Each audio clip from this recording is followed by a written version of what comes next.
going to show you how to get the best photos of your artwork for social media, your website, and for making prints. Now, I have not talked much about this, but I do think it's important, so I want to bring this up before we get started. When you are getting ready to do something for your art, whether it be the actual painting or drawing, or in this case, just taking photos of your work, make sure you get into the right mindset to do that. And I think it's very important to dress the part. You're an artist. Dress like an artist. You're going to produce better work because of it. Headed to work? Yep.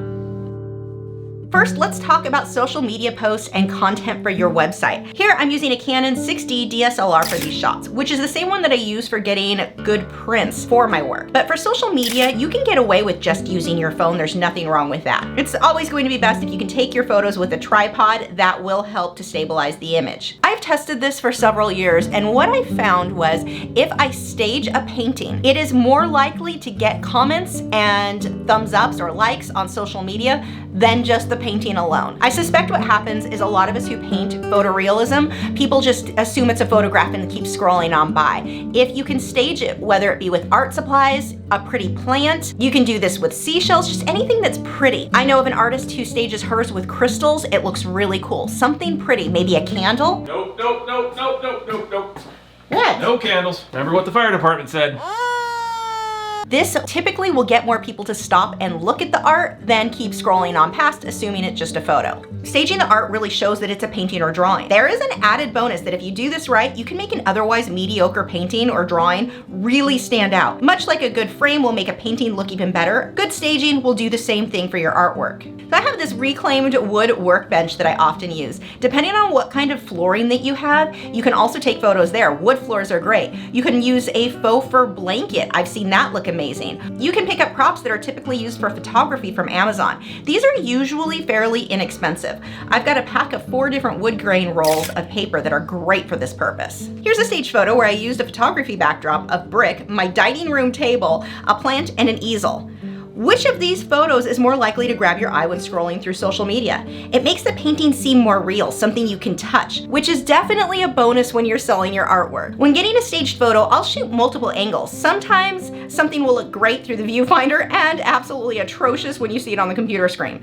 So take a lot of photos. When creating depth, I like to use a 50mm lens with a low aperture to blur the background. But there are apps like Snapseed that are free, and you can use this to help achieve something very similar on your phone. Taking a photograph of yourself with your artwork is another great way to get more attention for that painting or drawing on social media. Now, if all of this seems like way too much trouble, another option is to use an app like Canvy. This is not a sponsored video, but just for transparency, I have made a sponsored video for them, but it's such a cool app that I'm still talking about it. With this app, it allows you to take your photo and upload it to their website and put it onto different types of backgrounds, complete with whatever frame you choose. Tons of options here, and it can make your work look amazing. And these are things that you can use on your website to give people an idea of what that painting would look like scale-wise and in somebody's home. Now, when you're taking photos for printing, this gets a little bit more precise. I recommend using a DSLR. Matt, have you seen my camera? No.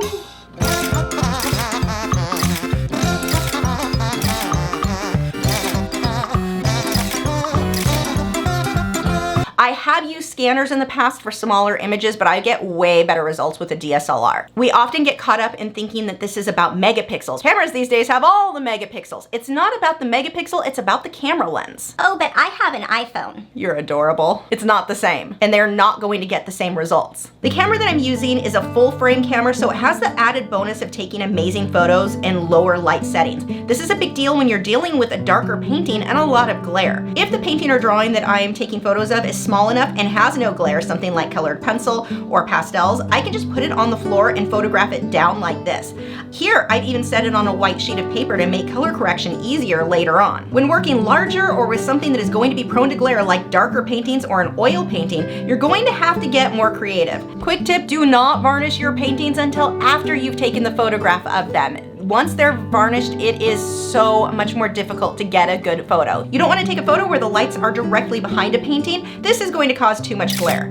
For me, I've got this long, dark hallway that has a bit of light at one end and way more light at the other end. I've had the best results taking photos in here, but only on bright sunny days. An overcast day is usually not going to create enough light. In the apartment I lived in before moving here, I used to take photos out in the common hallway. While I do prefer a tripod in most cases, my current hallway setup doesn't really have the space for that, so I have to balance the camera on my knee. You want to make sure that your camera is centered with the painting at a 90-degree angle and it is not tilted even a little bit. If the painting is tilted even slightly one way or another, you warp the subject. Look at these two images here. Same painting, it almost doesn't even look like the same person with the one that's staged where it's laying down flat. Now the staged photo is beautiful with the oil paints and such, but if I really want to show off the accuracy of that painting, I need to be at a 90-degree angle. Once you get a really high resolution photo of your artwork, you may be all excited, want to upload that. Don't upload the high resolution image. Use a lower quality image and even throw a watermark over it. Now watermarks can be pretty easily edited out, but at least if there's a watermark on the image, if someone were to take that and post it somewhere online just sharing a cool painting they found, at least people know who the artist is and who to contact. But because there are so many thieves, don't post your high resolution images online. And this is an added bonus of having the staged photos.